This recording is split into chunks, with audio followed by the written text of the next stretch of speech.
I think it's time we talked about timers.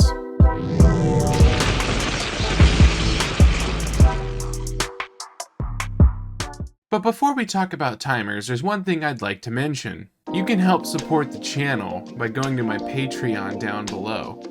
Help me provide quality content to you guys and provide you with all the whys to the hows. Unleash your influence all over my channel. Let's talk about timers. Timers are incredibly powerful, and it's kind of crazy how unknown they are in the YouTube sphere. And the reason I say that is because most of the time they don't use timers. They'll use things like event tick with delta time and stuff like that. But we don't need to. In fact, it's way more powerful and efficient not to. I'm in a project I have here where basically I have a basic interact system, and it also has a little bit of an inventory system as well. We're not worried about that. What we are worried about is how we can use timers to their full effect to improve our projects. Let's start by using an example of a cooldown. Now, a lot of us will end up using things like delays to cause cooldowns, but I'm telling you, it's not worth it because only one delay can be happening in a blueprint at a time. It's very unflexible, so we're going to move over to things like timers.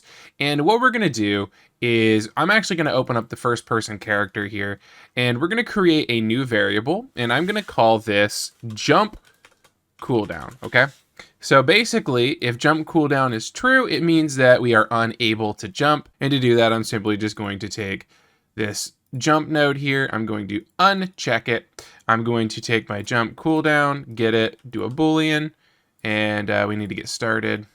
Put started into the branch. And then boom, if jump cooldown is true, we can't use it, so we want false, and we'll plug false into jump. So only if the jump cooldown is false are we capable of jumping. So now we'll go ahead and set up a timer so that way every so often it'll come off cooldown and we can jump. On the left hand side, we're going to create a function. It can be an event, but I prefer functions, and I'll explain why here in a bit. I'm going to go ahead and name this function. We're just going to call it cooldown underscore jump because I like to start with what it is and then the specific. So this is a cooldown timer specifically, or a cooldown function, and it's about jump. And luckily this is a pretty easy one. So all we're going to do is take the jump cooldown. We're going to hit set, and boom, it is no longer on cooldown. So we'll hit compile and save. So now that we have a function here, all we have to do is go to the event graph. And whenever we successfully make it through this branch and we jump, there's two things we need to do. The first is we need to make sure that jump gets set to on cooldown. And the next thing we need to do is, watch this, timer by function. And we're going to do set timer by function name. And within set timer by function name, we're going to type in the name of cooldown underscore jump. And we are going to set a 3-second cooldown. And now we have a timer set up. So if I hit compile and save, you'll note that the first time I jump, it works. And then now it's not going to let me. But watch, in about 3 seconds.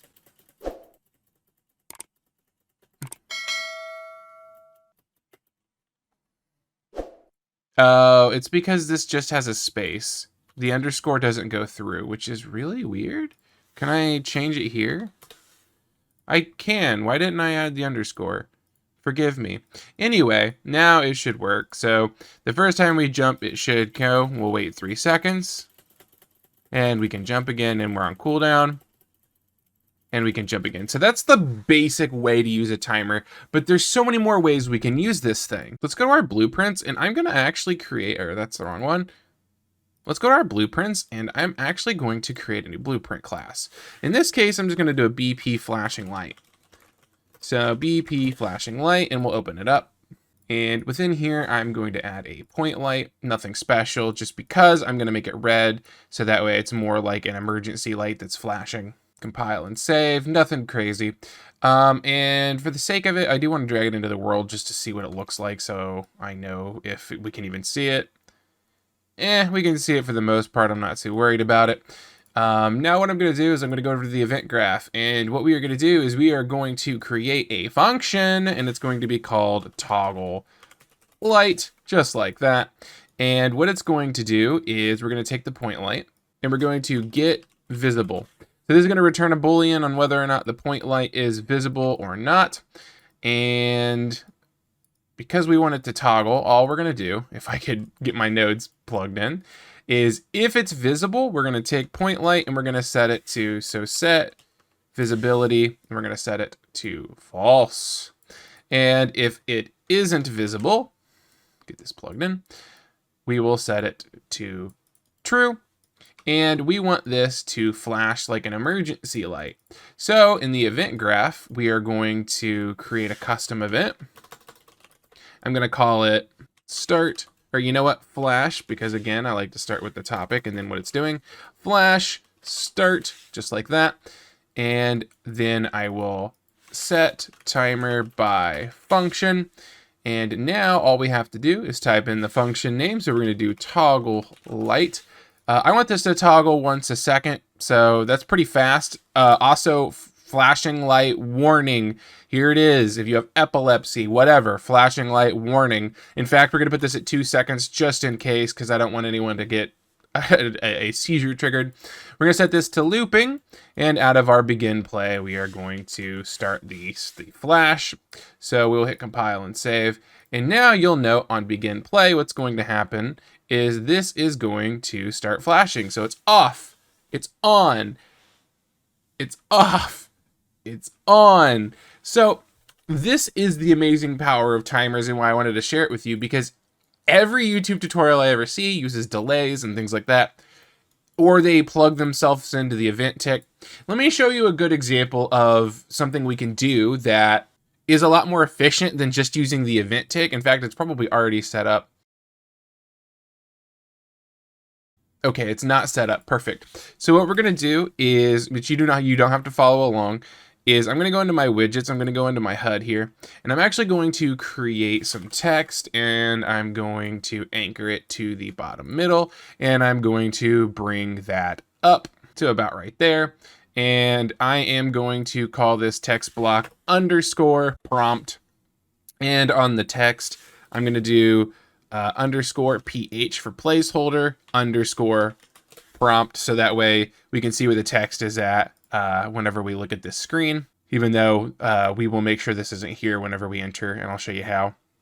We're going to go over to the graph. We are going to create a variable. It's going to be some text, and I'm going to just quickly name this prompt text. We're going to hit compile and save. And then back in the designer, all I need to do is take our prompt text here and bind it to that. So it's bound to a variable that has nothing in it, even though it shows here that it's there. Give you an example. We'll go ahead and enter game. And I think I have to open this really quick. Okay. It's not there. See how it's not there? Even though we have the placeholder there, it's because it's bound to a variable that is empty. This isn't a tutorial on prompts, so I'm going to edit through this quickly. We have a parent item here. I'm going to go ahead and add a additional value. I'm just going to call it prompt text. And I'm going to make it some text, compile and save. In the interaction interface, I'm simply going to create a prompt request to send to the item, so that way it can know that we are looking at it. Then in the HUD, I'm going to create an interface prompt receive, so that way we don't have to send it back and forth 3 times. If you don't know what that means, I can explain later. Right now, I'm just trying to get this made so I can show you. I forgot prompt receive does need an input. It needs to send text, so prompt text. We also need a clear. I didn't think about how much work this would be. 3 hours later. Now, normally if you were going to do something like this, you would use an event tick, and every single frame or every couple frames, you would send out a line trace by channel. You would look and see if you hit an actor, and then you would update the prompt. We're going to do the exact same thing, but quite less frequent and way more efficient on your CPU. Luckily, a large portion of it's already done. I already have a line trace here. This is coming from our face forward. So we're going to create a custom event, and it's going to be called prompt underscore start. And essentially, this is just going to call a timer. However, let's go ahead and create the function for this. I simply called it the prompt request timer, and all we're going to do is we are going to line trace forward with a distance of whatever our reach length is. We're going to run a branch that says, did we hit anything? If we did, we're going to break the out hit. We're going to grab the hit actor, and we are going to say, does implement interface, because if it doesn't implement a specific interface, in my case, it's the one that I've called interaction, then there is no prompt on it. So therefore, did we hit something? Yes. And then is it something that even has a prompt?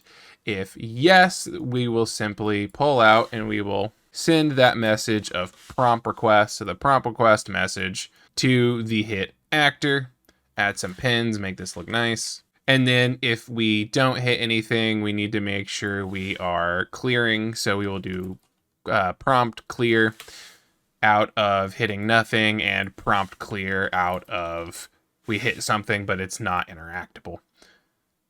The targets for those will be get player controller and get HUD. So we just need to let the HUD know that we have hit nothing, so it clears. Otherwise, we send a message to the specific hit actor that has its own way of sending its prompt to the HUD. So in my event graph on my prompt start, what I'm going to do is I'm going to pull out the prompt request timer. Actually, no, I'm not. Don't do that at all. What I'm going to do is I'm going to set timer by function name. The function name being prompt space request space timer. I hate that functions do that, by the way. I didn't do this. That's what it auto corrected to. So if that's what they want, I'm going to do it. I hate it. And then we're going to do a looping. So what we're going to do here is we are actually going to set this to something like 0.2. What this is going to do is that means five times a second, which is still pretty frequent. We are going to do a prompt check. Are we looking at something that has a prompt? If we are, update it. And you might be thinking 5 times a second sounds like a lot. If you use the event tick, which is what most people will tell you to do, you're talking the amount of frames there are per second. So if there's 60 frames a second, you're doing it 60 times a second. Now, don't get me wrong, computers have come a long way. You're not going to lose your game because you did that. There are things on the event tick you should never do, but the point is this is a little bit more efficient, and in my opinion, you have a little bit more control over it. So I'm going to hit compile and save. And on the begin play, we are going to add the prompt start. And earlier, you'll remember there was this chair here. This is an item. So you'll see that because I added prompt text to it and I made it public, to show you what I mean, I opened up the eyeball. We can then set a specific prompt text for this item. We'll just say, I'm a chair, just like that. And we'll hit save and we'll go ahead and hit play. And now whenever I look at the chair, I'm a chair, we look away, it goes away, I'm a chair, go away, I'm a chair, go away.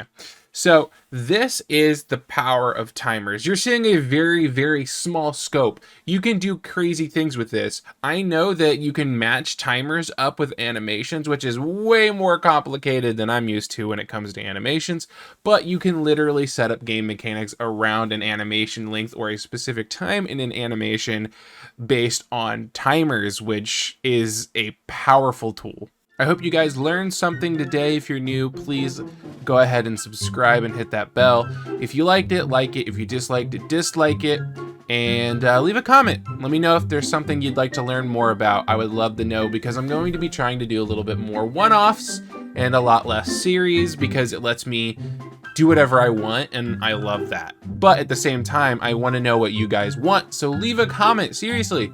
I might not get to it, and it might not be something I'm good at. So if you're like, I want to know how to make Street Fighter, I'm gonna go, I know it has to do with animations and then childing certain hitboxes to certain bones, but I've never done that. However, if you do suggest something and it's something I can even remotely learn in a reasonable amount of time, I would love to tackle it and make a video on it. So please do that. And remember, if you're a patron, there's a much higher chance I will do your idea. I might even tackle harder ideas if you're a patron. So it's been great, guys. I'll see you in the next video.